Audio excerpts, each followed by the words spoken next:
So a little bit ago, I made this video talking about a bunch of failed fantasy franchises and how most of them have been rebooted into a TV show. You guys seemed to really like that video, and commented a whole bunch of other movies that I either hadn't seen or hadn't seen in so long, and they were so far away from my memory that if it hadn't been for that video, I don't think I would have ever thought of some of these movies ever again. So here I am with another 8 failed fantasy franchises. The basis of the last video was talking about how most of the failed franchises led TV shows that were or are pretty strong, or at least stronger than their film counterparts, with one big exception, but they were also stories that I was very familiar with. I had read all the books, seen the movies a number of times, so when I got a ton of comments about the movies that I'm going to talk about in this video, I had a lot of movies to watch because I was unfamiliar with just about every single movie on this list. We're gonna hang out and watch a movie. And also, none of these have been remade as of the making of this video, so there's no dramatic message or through line with this video. It's just gonna be me talking about all of these movies and potentially what could happen to them in the near future or far future. So here we go into 8 more failed, mostly fantasy franchises.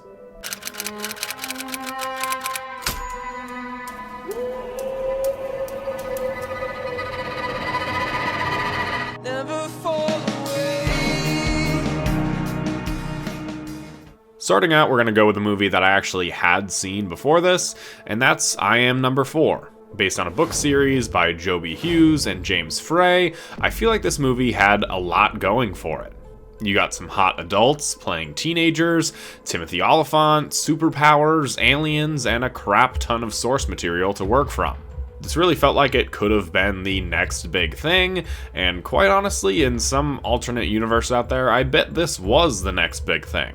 But this movie didn't quite pick up enough steam. This was the year Harry Potter was ending, and Hunger Games and the whole teenage dystopia craze was about to follow, so this movie just didn't really come at the right time, but I feel like it definitely could have if this movie was released nowadays. Off-brand superheroes are really in right now, and since most off-brand superhero stuff is for adults, I really feel like this could fit right in for the teenage audience if it was rebooted today. But at the time this was released, Hollywood had this really weird obsession with trying to make Alex Pettyfer the face of teenage stories and romance movies, and for whatever reason it just didn't work. And then the year after this movie, he did Magic Mike, so the whole innocent teenager look was kinda lost at that point. So anyways, I Am Number 4 is a story about Daniel, or John, who's actually an alien from another planet. They don't ever actually prove this in the movie, so I guess the source is trust me bro. He's being hunted down by other aliens from that planet. For whatever reason, these aliens look drastically different, so I guess one side of the gene pool got really lucky, and the other, not so much. John moves around and around with his protector Henry, and for whatever reason, John is determined to go to high school even though he's supposed to be invisible and off the radar. But here he meets a sidekick, gets a girlfriend, meets number 6, and basically destroys the entire town by the end of the movie.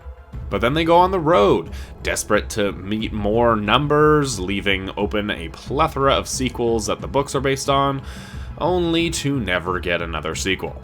This movie has all the telltale signs of a movie from this era. Basic hero's journey structure, good-looking people, licensed music from the time, and cheesy cliche after cheesy cliche. It doesn't really help when the whole first act of this movie is pretty messy and badly paced. It's kind of just scene after scene with no bridges in between. It feels like there was a lot that was cut out in order to stay under 2 hours. And because of this, the movie has like no flow to it whatsoever. However, after the first act, the movie actually gets significantly better. Side plots and characters all come together to tell a pretty intriguing story with a lot of room for growth in the future. The whole third act battle at the high school is incredibly long and actually pretty well shot and realized for the type of movie that this is.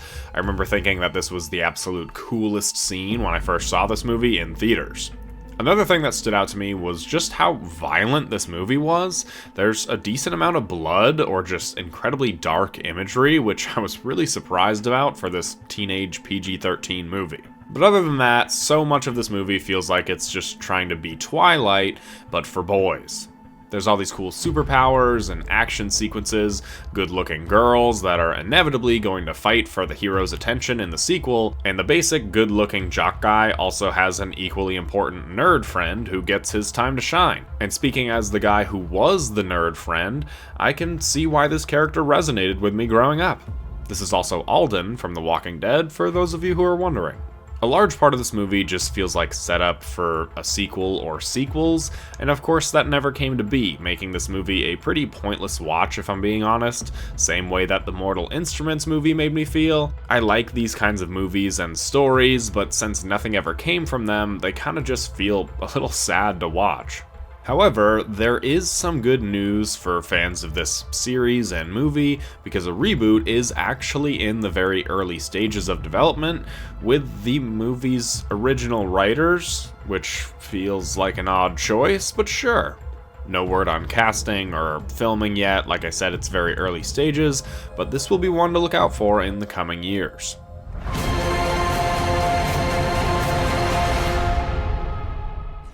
Now this is a movie that talked a big talk. I remember seeing the trailers, toting Peter Jackson's name as a producer, and I remember thinking that the concept was really cool at the time because I didn't know that this was also a book series. I thought that maybe we were going to be seeing Peter Jackson's version of Avatar or something, and that this would be a very groundbreaking film, but it never really got that sort of traction or attention. Now that might just be my own thoughts and everything, but I thought that the trailer seemed cool and thought this might be the next big thing. Why did I think that? I'm not too sure. To give this movie its credit, this is by far the most unique world presented in any of the films on this list. I mean, a bunch of cities on wheels traveling from place to place in a post-apocalyptic world, that sounds really cool on paper. And quite honestly, it is really cool in the movie. Does it make any sort of sense whatsoever? Absolutely not, especially when you consider what the plot of this movie is. Mortal Engines follows a girl named Hester looking for revenge on a guy named Valentine who lives in the rolling city of London. She meets this guy named Tom who stops her, and then she leaves the city through the trash chute. Then Valentine pushes Tom into the trash chute. Then there's also Valentine's daughter trying to unravel her father's evil conspiracy. Tom and Hester meet an old couple. A cyborg tries to kill them. There's cities in the air too. There's a lot that happens in this movie, and it's pretty complicated.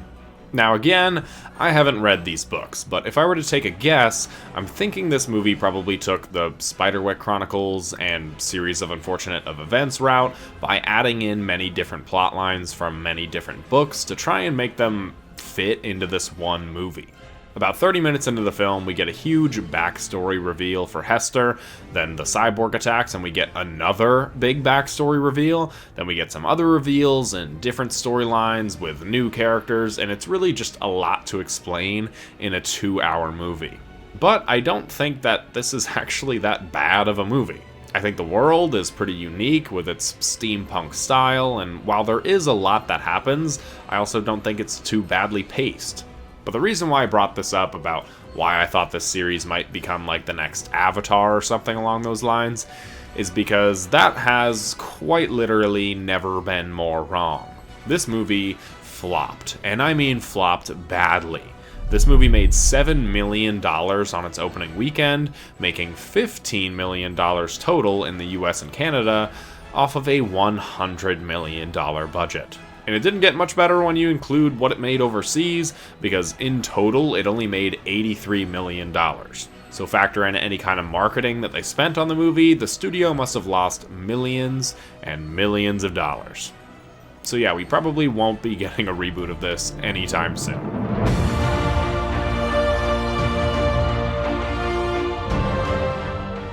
Next up, we're talking about Ender's Game, which is the first in a series written by Orson Scott Card that initially came out in 1985. Now, this movie does actually do something different compared to a lot of other teen movies out there that failed, and that's the casting. All of the teens in this movie actually look like teenagers, not 30-year-olds with a ton of makeup on. And in that sense, this movie actually feels a bit refreshing. Ender's Game follows the story of Ender as he's selected to go to Battle School, a place where he'll train to defend Earth from a species that almost annihilated them of like 50 years prior or something like that. He makes friends, enemies, and eventually goes on to become the commander of the entire fleet at the ripe old age of 13. This movie has some notable cast members, like Asa Butterfield when he was first starting out, Josh Allen's fiance, Viola Davis, Harrison Ford, and Ben Kingsley, even though he doesn't show up until like after an hour into the film. I will say that I actually think that Harrison Ford does a really good job in this film, like weirdly good, and I think it's because the first half of the movie, he's mainly opposite Viola Davis, and the second half, he's opposite Ben Kingsley, who are both terrific actors, and I think their presence gave Harrison Ford an even further elevated performance. I'm not saying Harrison Ford is a bad actor by any means, I just think that his performance here was far better and far more inspired than I thought it would be when I first started the movie. As for a lot of the younger cast members, they were truly and honestly kids, so they do some things really well, other things not so much. I was kind of surprised at how much I liked this movie. Sure, it was really cheesy, the dialogue wasn't the greatest, but it was a fun underdog story to watch, and Ender became somebody to root for and you want to see succeed. He also had a few flaws and traits that make you think maybe he wasn't the best person for this job, like the sections of the movie where he's playing Elden Ring and just cheeses the bosses. The ending twist of the movie is actually really strong and insanely dark for a movie like this. Instead of doing one final simulation, he was actually fighting the battle against the aliens, disregarding any human sacrifices or strategies, just so he could walk away with a win and blow up this alien planet. When the news breaks to him, it's a pretty dark scene, and not at all the direction I thought the movie was going to go in, so I give this twist a lot of credit. After that, though, there's very little resolution for any of the characters, and the movie kind of just ends. Now, I've never read these books, but apparently after this one, there's a very large time jump, so none of this cast would be returning, and honestly, I think this movie works as a one-off, and so did the studio, because off of a $110 million budget, this movie only made $125 million worldwide. There were a lot of production issues, like one of the VFX studios going bankrupt halfway through making the movie, investors dropping out, etc., so really this just seemed doomed from the start.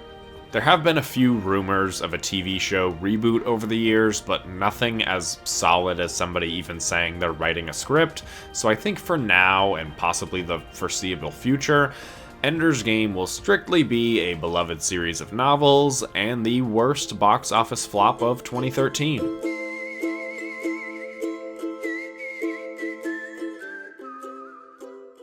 I remember seeing the trailer for this movie back when it was first coming out and thinking, yeah, that looks pretty stupid, and that's not a very good sign, considering I was 11. So here I am, in my mid-20s, watching a movie that I thought looked stupid back when I was 11. And 11-year-old me was clearly smarter than present-day me because he never watched this movie. The Vampire's Assistant is a movie that came out around the time that the vampire trend was really popular, but it didn't want to be too dark of a movie or filled with too much romance.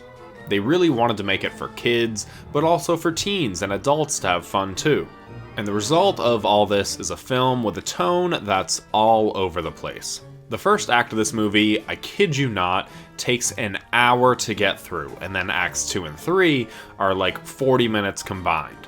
It feels like they assigned 2 or 3 different editors to this movie doing each act, and the person who edited the first act used every ounce of footage they had, while the other 2 editors had to cut out a ton from the story because this movie had to be under 2 hours. Sometimes this movie feels like a fun, PG-rated action-adventure story with heavy comedic overtones, and other times it feels like they really needed to push the edge because this is a story with vampires and freaks from the circus, so it needs to stay weird. This was a movie that was commented a lot on my last video, so I'm sure it has its fans and its fans of the book series, but it wasn't for me, and it wasn't for most people, considering this movie was also a gigantic flop. With a $40 million budget, only getting a $6 million opening weekend and $39 million worldwide total, it's safe to say this movie won't be getting a sequel. Sometimes you really should just listen to your 11-year-old instincts. Never thought I'd say that.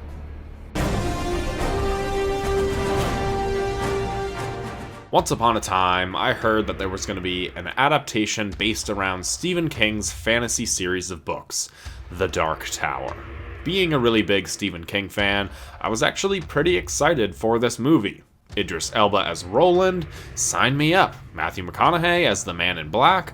Hell yeah, if they're signed on for a series, this could end up rivaling some of my favorite on-screen franchises. I can't wait. Oh no. I said it in one of my last videos, but Stephen King movies are always pretty hit or miss. He's responsible for some of the greatest film adaptations of all time, and also some of the worst. Unfortunately, The Dark Tower falls under the latter of the two categories. For those who aren't aware, all of King's books take place in the same universe, or even, bear with me here, multiverse, and that includes this fantasy series, The Dark Tower. So when the trailer for this movie came out, having multiple different references to King's most popular movies, it felt like this was going to be the movie, and possibly the series, that would do a lot of the heavy lifting in terms of connecting the stories together. What we ended up getting was some kind of attempt at bringing everything together, but one that almost made everything even more confusing. The Dark Tower follows Jake Chambers, an 11-year-old kid who has strange visions about a man in black who looks a lot like the guy from How to Lose a Guy in 10 Days, and a gunslinger named Roland. He and Jake team up to stop the man in black from destroying the tower and opening the gates of hell. This movie is based on a series of 7 books, the first of which is called The Gunslinger. Now, when the movie was first coming out and we were told it was only going to be an hour and a half, that was kind of fine, because if it was based on the first book, that would actually make a lot of sense. However, this movie is not based solely on the first book. In my last video, I talked about a few movies that combined aspects of all books into one movie and how they found little success. Well, years after all those movies, they tried to do it again here, but to a worse degree. This movie was an hour and a half trying to tell the stories from all of the books while also trying to tie together the Stephen King multiverse, and the result of all this is a very, very messy film. But there is actually great news for Dark Tower fans, because horror extraordinaire and the only man who has done Stephen King adaptations properly in recent years, Mike Flanagan, has signed with Amazon to produce a Dark Tower TV series. Work on it has been slow. Flanagan recently gave an update talking about how there's some boring legal stuff that they've been chopping through, and reinforces that this is a massive undertaking that's going to go on for at least 5 seasons, so he wants to do it properly. My opinion, take all the time you need, Mike. You've earned the trust that with proper time comes proper delivery, so when this starts moving a bit more heavily, expect some more videos on this topic. I have manners, so if you want, I'll go away. Next up is a movie that I had never heard of until people brought it up in the comments of the last video, and it's based on a book series that, again, I had never heard of.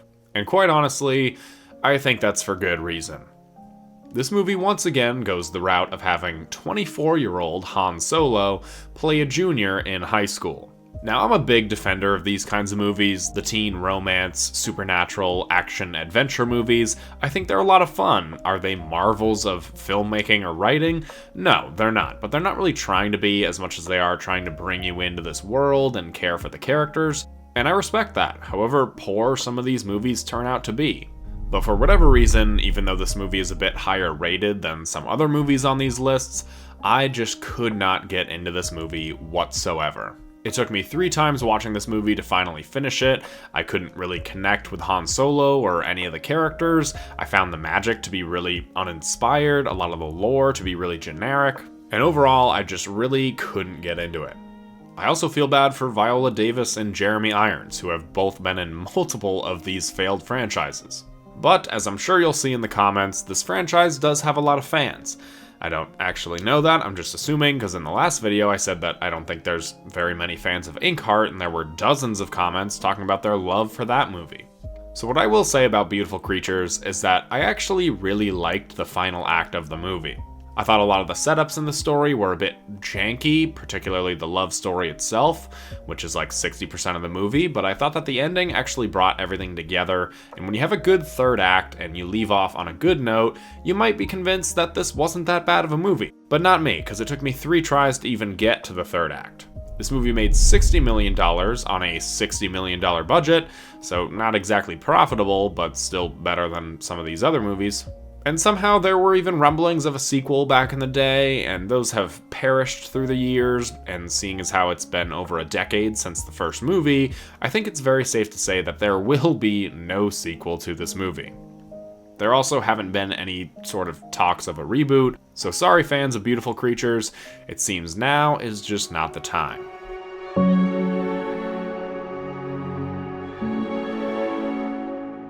Now this is a movie I didn't hear anybody else mention during the last video, but I knew it was based on a book by the same woman who wrote Twilight, so this seemed ripe for another Twilight-esque franchise, but there were 2 problems.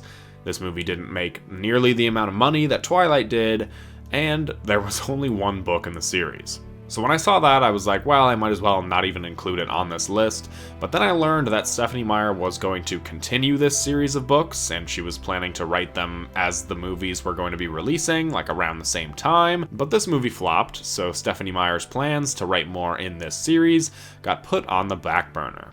So in some world, this movie did well. We got a whole series of Host movies and a whole series of Host books. But I recognize that a lot of people probably haven't heard of this movie, so let me tell you what it's about. It's Twilight, but with aliens. Same, but different, but still same. I mean, sorta. It does the whole love triangle thing, but this movie and this book are actually very different from Twilight, and in a lot of ways, much better. This is a pretty high concept sci-fi story about aliens coming in, taking over the bodies of humans, and there's this post-apocalyptic nature with everything because there's still a human resistance. It's actually a pretty great concept on paper, and from what I've heard, The Host is actually a really great book, but the movie leaves a lot to be desired. That being said, I do think that Saoirse Ronan does a really great job playing basically 2 different characters, the human and the alien version of herself, who likes 2 different guys, so it's kind of confusing. And there's some other good performances, but the pacing of the movie and a lot of the dialogue is really not that great. Like I said, Stephenie Meyer plans on writing more books in this world in the future, so depending on how things go, maybe eventually we'll get a The Host TV show or something like that. Last, but certainly not least, is the oldest movie on this list, and really one of the prime examples that I think of when it comes to failed franchises, and that's Van Helsing. This movie seemingly had everything going for it. It was directed by the guy who made The Mummy, had a similar tone to that movie, just a different look and time period. Hugh Jackman and Kate Beckinsale were both starring in it, and they were both coming off of hot successes from X-Men and Underworld. So what went wrong with this movie? Well, this is a movie I'm very familiar with. I've even done a separate video on this if you want to check it out, and because this movie is so close to home and I have a lot of nostalgia for it, I don't really know what went wrong here. To me, Van Helsing is this awesome action movie that has werewolves, vampires, Frankenstein, a dark and cool Victorian atmosphere that uses a lot of practical effects and some dated CGI thrown in there. What really sticks out to me in this movie is how much of it was left unanswered. There's all this backstory between Van Helsing and his order and Dracula that's hinted at, but obviously, because there isn't a sequel, we never got those answers. But some of these questions were thrown in here to lay the groundwork of a sequel, not to try and get people excited for one, which is very different from a lot of these other franchises where they're more focused on setting up a universe rather than telling the story of the movie at hand. But I think this is also one of the earliest examples of a movie that was supposed to be a franchise, but ultimately ended up failing critically and financially. There were plans for this to kickstart a trilogy and for this to become a big attraction at Universal Studios, and all of those plans had to be scrapped. They also tried to reinvent Van Helsing a number of times with a TV show and also The Dark Universe, but after the reception to The Mummy in 2017, the plans for The Dark Universe were also scrapped. A lot of those ideas are currently being reworked into a new Universal attraction, so I guess in some ways Van Helsing eventually became a success because they got to implement those ideas in their park? Maybe, somehow? This is one of those films that kind of has a cult following, more so than any of these other movies on this list, because a lot of people, like myself, have a lot of love for it, and would someday like to see it continue. I guess if there is a message within this video, it's to stop banking on each new movie to be a potential franchise starter like Iron Man or Harry Potter. If you take your time, let things grow organically, that usually ends up working better in the long run.